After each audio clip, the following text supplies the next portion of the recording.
She was robbed of the life she was meant to live.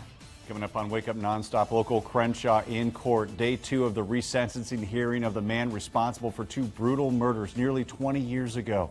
His history of violence behind bars since the crimes coming up. And Tesla trashed. An electric car smashing into a palm tree outside a restaurant. The search to find the driver this morning.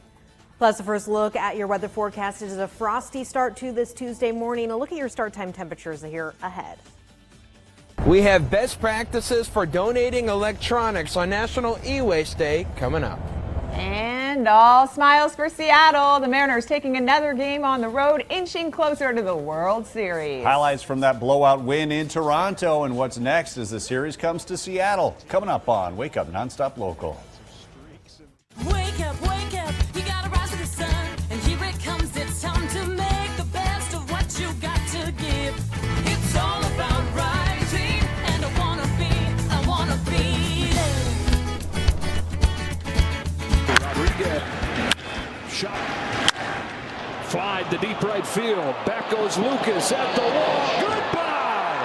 Third home run of the game for the Mariners, blasting their way through game 2. All right, 2 down, 2 to go. The Mariners taking game 2 of the American League Championship Series with a resounding 10-3 win last night over the Blue Jays, highlighted by those 3 Mariner home runs. Thanks for starting your day with us here on the Wake Up Show. I'm Sam Haddix. And I'm Kalai Chalk. Good morning. The Mariners head back to Seattle with a 2-game lead, and they're just 2 wins away from winning the series and going to their first ever World Series. Okay, so they took care of business yesterday across the border. Today's going to be a travel day, and the M's will then host the Blue Jays game 3 tomorrow night in Seattle. Going to be huge. Yeah, and I think these true professional athletes know 1 game at a time, but the rest of us are like, okay, but what if we make it to the World Series? Yeah, 2 wins away. That's pretty amazing. Just got to take 2 out of 3 at home. I think it's safe to say they're in the driver's seat, but they got to take care of business when they come back home tomorrow. All right, let's get over to Jenny Power in the driver's seat when it comes to weather. Yeah, good morning, guys. I mean, it is all so exciting. And if maybe you plan to try and get over to Seattle for the Mariners game, we are going to be taking a look at what you can expect weather-wise. But as far as what we're seeing here, it's definitely a weather pattern change in the inland northwest. Cold, frosty start here to the day today. We right now do have some frost advisories in start throughout the region, mostly impacting parts of central Washington as we take a look at the map here. As far as current conditions go, temperatures are again going to be off to that cooler start. Right now, we're ranging right in the low to mid 30s throughout a lot of the region here as we take a look over Kendall Yards in downtown Spokane. Really, with that freezing start here, make sure that you are ready to go. How long this will last, where we're waking up to frosty mornings, we'll talk about in 10 minutes. Guys? We were told you'd be locked up 23 hours a day. You couldn't hurt anybody else. Then you went and killed somebody. Convicted double murderer Justin Crenshaw set to appear in court once again today for day 2 of his resentencing hearing. You just heard Katie Hayes. She's the sister of one of the 2 victims killed by Crenshaw in 2008, referencing there his history of violence behind bars while serving his life sentence. That includes allegedly killing a cellmate in a supermax prison in Virginia. Meantime, Crenshaw's hearing is the result of a Washington State Supreme Court ruling giving aggravated murderers who were originally sentenced under the age of 21 another day in court. And today, Crenshaw's defense team will make its case and could argue for a sentence lower than the life in prison without parole sentences he once received. He got that punishment for the murders of Sarah Clark and Tanner Pell back in 2008. In court, their families called the resentencing hearing re-victimization, and they asked to keep Crenshaw's sentence the same. The Department of Corrections testified that after he was sentenced while in prison, he killed an inmate and brutally attacked another. He assaulted another with the intent to murder them. Mr. Crenshaw attempted to stab inmate Hoyt over 70 times, 3 stomps to the head, a knee kick to the head area over the course of the incident. The victim's parents, siblings, teachers, and friends poured their hearts out to the judge on day 1, asking to keep Crenshaw's sentence the same, life in prison without the chance of parole. Court will resume later this morning at 9 o'clock when the defense will make its case that Crenshaw deserves a reduced sentence. All the remaining living hostages held by Hamas now back in the arms of loved ones after spending more than 700 days in captivity. 20 newly freed hostages starting their journey in Red Cross vehicles flanked by masked Hamas militants. 4 of the deceased hostages have been returned as well. The deal included all 28 who had recently died. Meantime, in Gaza, some 1,700 Palestinians who were detained without charge were also freed. Those families reunited while standing in the rubble of their former homes. Caught on camera, an investigation is underway after a Tesla crashed into a palm tree outside a Miami Beach restaurant. Security camera footage captured the moment that it happened on Sunday. A video showing the white Tesla plowing through a portion of the patio, slamming into that palm tree.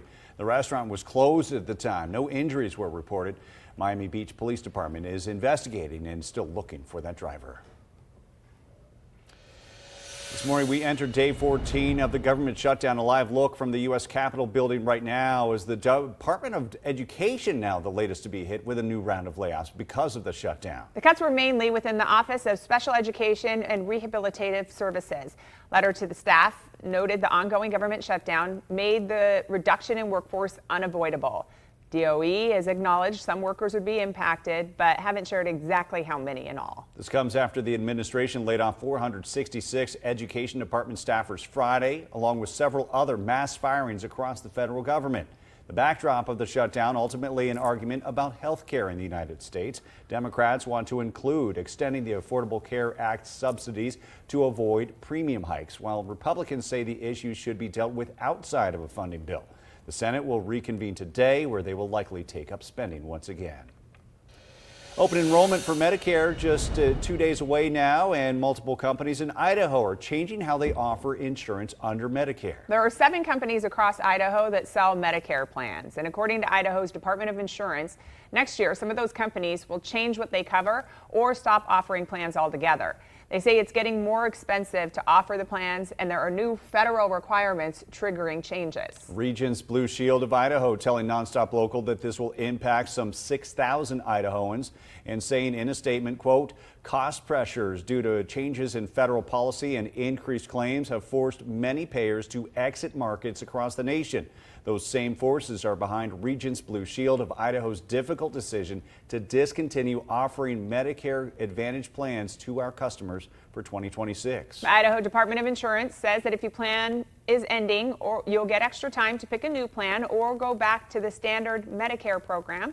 You can get free help comparing plans and signing up for a new one at the number on your screen. It's 1-800-247-4422.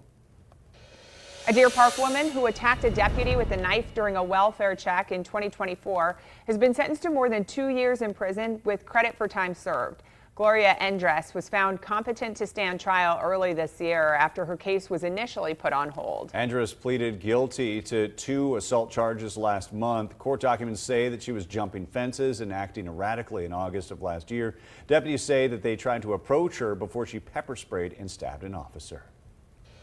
Spokane County's timber industry is getting an economic boost. Comes after Governor Bob Ferguson directed $700,000 in state funds to Apple and timber industries in Spokane and Yakima counties, along with other projects. Greater Spokane Incorporated receiving $250,000 of that state funding, as well as a $30 million private investment supporting timber expansion in Spokane Valley. That's expected to create with it 50 jobs at the new facility.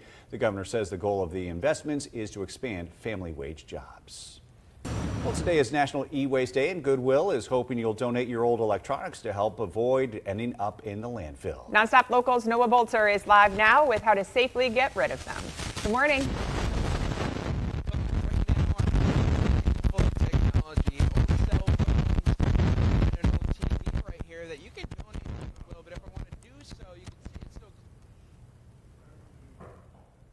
Your best course of action is to make sure that you take the responsibility for wiping that data yourself so that you make sure that none of your stuff ends up out there.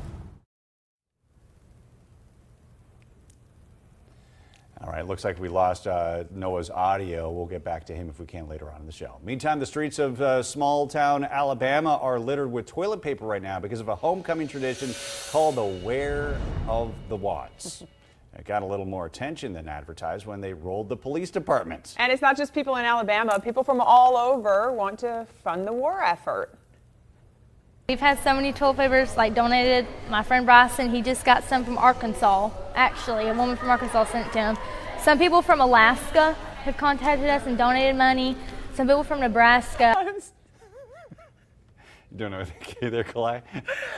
Now the high school seniors are getting some help from this OG seniors, residents at an assisted living home. Give them a crash course in the art of TPing. Okay, so rolling house, the technique, you know, and the way you roll it and technique, that'll do it, you know. And if you can do it with both hands, good luck. Oh, see, they know exactly how to do it. It's all in the forum. The battle has even spawned a fundraising effort for a local church youth group. They've started a rapid response group that will come clean up your teepeed home or business for a small fee. The money raised will fund a church youth trip. Okay. Yeah, it's like a classic rite of passage, I feel, but like things have changed because one, you're an adult, all of a sudden, and it's your house, and you're like, wait, what did these teenagers do? Yes. The other is now ring cameras. Oh, totally. Right? Mm-hmm. Yeah. But if the senior citizens are giving tips and helping do it, then it's almost like a little bit of a pass. I guess so. All right, more to come here on Wake Up NonStop Local. Coming out swinging, the Mariners break out the bats. Big win last night in the ALCS. Our SWX sports team has the highlights and what's on deck for the M's coming up. Plus, we'll get a full look at what you can expect weather-wise. Gorgeous start, but definitely cold as you're getting ready on this Tuesday. I've got a look at what you can expect here for the rest of the week ahead.